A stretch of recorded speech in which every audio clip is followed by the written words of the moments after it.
घर में धूप नहीं आती, रोज़ सुखाने का झंझट, उबालने का झंझट, इतना सब कौन करे। और टेस्ट भी उतना अच्छा तो नहीं होता जितना अच्छा जो बाहर से लेज़ वगैरह आती हैं उनमें होता है। तो अब हम बिल्कुल ही उसी के जैसा बनाएंगे और इनको उबालने का, सुखाने का झंझट ही ख़त्म, और टेस्ट भी लेज़ जैसा भी आएगा। और भी डिफरेंट टाइप कई सारे फ्लेवर बनाएंगे, और ये चिप्स भी बनाएंगे, फिंगर चिप्स भी बनाएंगे, और साथ ही हम ये नमकीन के लिए लच्छे भी इंस्टेंट बनाएंगे। तो कोई भी एक दिन जिस दिन आप फ्री हों उस दिन आप इस तरह से ये पतले काटे जाएंगे। तो जो चिप्स कटर है उसी से काटना है। तो ऐसे चिप्स काट लो और उनको तब तक धोना है जब तक कि उनमें से पूरी तरह से स्टार्च न निकल जाए, पानी एकदम साफ़ हो जाना चाहिए। इतनी टाइम तक धो के एक छलनी में निकाल के पानी निकल जाए, तब ऐसे हवा में फैला देना है। ये सुबह सुबह करके या जब भी आप फ्री हों करके रख दीजिए, और बाकी ये काम फिर दिन भर करते रहिए। 1-2 घंटे इनको हवा लगने दीजिए बस। और इसी तरह से फिर अलग अलग शेप में, जैसे मैंने फिंगर चिप्स कट किए हुए हैं, और ये नमकीन वही जो ड्राई फ्रूट्स बनाती हूँ, तो सुखाने की बजाय इस बार हम इनको इंस्टेंट बनाएंगे। तो अभी इस पे पलंग पे जगह नहीं है, तो जब ये हल्के से वो हो जाएंगे और इनको बनाऊंगी, तब तक जो लच्छे बनाए हैं उनको हवा लग जाएगी। तो उसके बाद मैं इनको फैला दूंगी। तो फ़िलहाल समझ लीजिए, चिप्स काटने हैं, अच्छे से धोने हैं, स्टार्च बिल्कुल नहीं रहना चाहिए क्योंकि वही काला करता है। और उसके बाद धूप वगैरह का कोई झंझट नहीं है, बस पंखे की हवा में आप इसको 1-2 घंटे के लिए रख दीजिए। आधा घंटा भी बहुत रहता है, बस तलते समय पानी से छींटे ना आए, इसके लिए हमें बस पानी को हटाना होता है।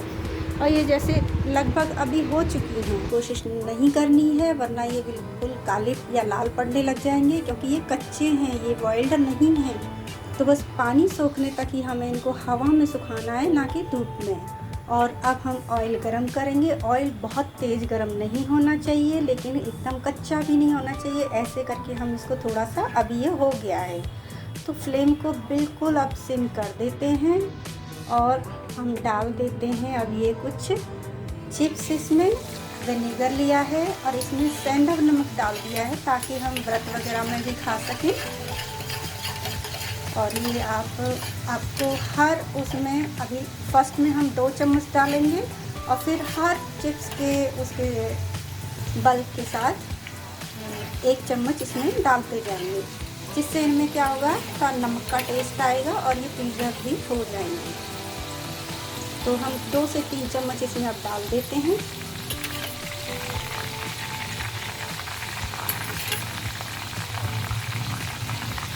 तो अब देखिए ये साल्टेड चिप्स तैयार हो गए हैं। इस तरह से ये ऑलमोस्ट सभी अब कुरकुरे से हो गए हैं। तो इनको अब एक जालीदार इस तरह की इस पर निकाल के हम पकड़े रखेंगे थोड़ी देर इसी कढ़ाई के ऊपर, जिससे कि उसका पूरा ऑयल इसी में गिरता रहे, और दूसरे हाथ से हम बाकी के चिप्स डाल देंगे। तो एक हाथ से मैंने इनको पकड़े रखा, ये पूरा ऑयल इनका निकल गया है, और दूसरे हाथ से मैंने डाल दी हैं।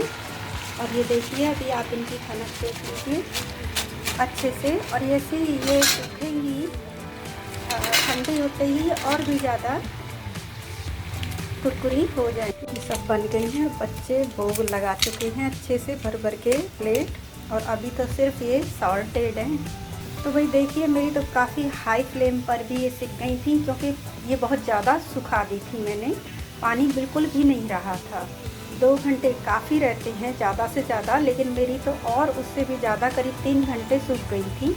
जब मुझे लगा अरे इनका तो कलर ज़रा सा चेंज होने लगा है, तब फटाफट मैं इनको सेकने बैठी दूसरे कामों को छोड़ के। तो हुआ ये कि कम ही तेल में और जल्दी ही सिक गई, क्योंकि जब बहुत ज़्यादा पानी बिल्कुल ना रहे, जितना कम रहेगा उतनी ही फ्लेम हम हाई रख सकते हैं, जितना ज़्यादा है उतनी हमें फ्लेम धीमी रखनी पड़ेगी। फिर हम उसको बीच बीच में बढ़ाएंगे, जैसे जैसे वो सूखती है फिर वापस में फिर कम करते हैं। और अभी ये जो व्रत वगैरह में देखा होगा, कुछ फिंगर चिप्स भी पतले पतले लंबे लंबे मोटे मोटे भी मिलते हैं, तो ये भी मैं सेक रही हूँ। और ज़्यादातर लोग क्या करते हैं, खूब सारा तेल लेते हैं, और होता यही है, मतलब कि जैसे ये ऊपर आ जाती हैं, जैसे सूखी आ जाती हैं वैसे ऊपर आती हैं, समझ लो सिक गई, जरा सी देर और सेकते हैं।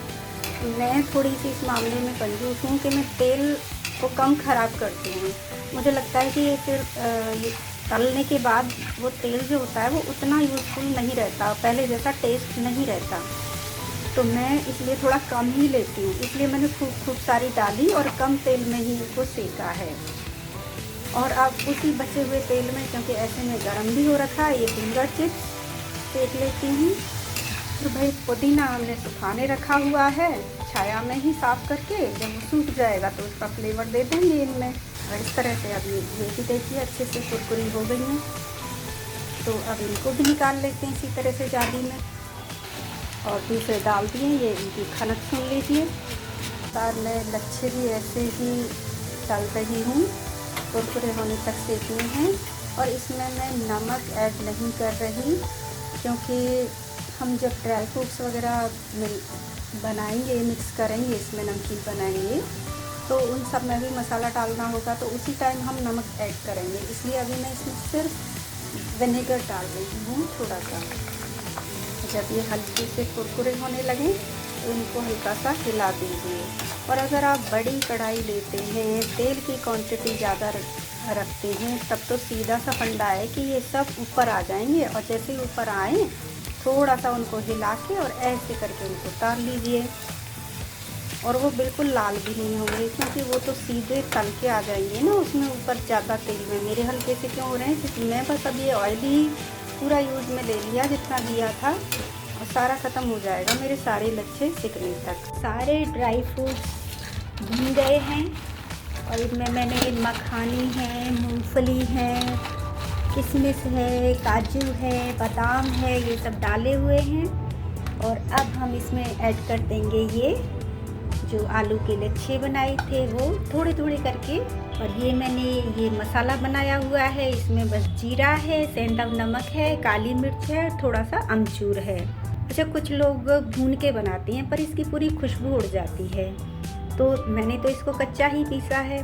और अगर आपको लगे कि इसमें थोड़ा सा कहीं मॉइस्चर रह गया तो ख़राब होने का डाउट रहेगा, तो एक तो ये कर सकते हैं कि जब ये सब मटेरियल गरम गरम हो उस समय डाल दीजिए, तो जितना है वो उसी में हो जाएगा। अदरवाइज ऐसे बनाने के बाद मसाला इसको थोड़ा सा 15-20 सेकंड के लिए माइक्रोवेव कर लीजिए। अब इसे मिक्स करते हैं। मिक्स करने के बाद फिर हम बाकी का ये बचा हुआ मिला देंगे। तो ये छोटा पड़ रहा था, मैंने इसलिए 2 में कर लिया है इसको। और अब ये बाकी के जो ड्राई फ्रूट्स वगैरह हैं इनमें हम ये थोड़ी और मिला देते हैं और बाकी मसाला डाल के मिक्स करके। तो ये नमकीन तैयार हो गई है। ये एक डब्बे को तो हम अलग रख देते हैं और ये दूसरा फ़िलहाल ख़त्म होने के लिए छोड़ देते हैं खाने के। और अब ये जो मैंने चिप्स बनाई थी, तो एक को तो हम ये सॉल्टेड ही रहने देते हैं, एक डब्बे को तो ऐसे ही, और एक में हम इस तरह का चाट मसाला जो बनाया हुआ है नमकीन के लिए वही वाला मिला देते हैं थोड़ा सा इस तरह से। अब ये मसाला चिप्स रेडी हो गए। ये हैं, इनमें भी देखो ये सॉल्टेड तो हल्के से हैं ही, तो इसलिए बहुत ज़्यादा नहीं डाल रहे हम। और अगर जैसे नमकीन में है मसाला हमने ऐड किया है, तो अगर खाने के बाद कम लगे तो उसको तो हम बाद में कभी भी अकॉर्डिंग टू टेस्ट ऐड कर सकते हैं। ये फिंगर चिप्स जो हैं इनको मैं मिंट फ्लेवर दे रही हूँ, वही चाट मसाला है, और बस इसमें मैंने थोड़ा सा ये पुदीने का चूरा ऐड कर दिया है। पुदीना पाउडर मिला लीजिए, चाहो तो पुदीने का रस मिला लीजिए, ऑरेंज फ्लेवर, कोई सा भी फ्लेवर देना हो, तरीका मैंने वही बताया था आपको कि विनेगर में उसका जूस, उसका फ्लेवर ऐड कीजिए जो भी टेस्ट आपको चाहिए, और बस फिर उसको इनको तलते टाइम ऑयल में इनके साथ डाल दीजिए। अब ये मिंट फ्लेवर रेडी हो गया। अब जो इनको हम बनाएंगे वो हम करेंगे लेमन फ्लेवर में। तो ये मैंने लेमन में, नींबू के जूस में मिर्ची है, मिर्ची पाउडर, थोड़ा सा नमक और थोड़ा सा ज़ीरा पाउडर मिला के सुखा लिया था। इसको अगर थोड़ा भी ऐसा लगे और अच्छा सुखाना हो तो माइक्रोवेव इसको भी कर सकते हैं, और फिर बस इनको ऐड कर दीजिए।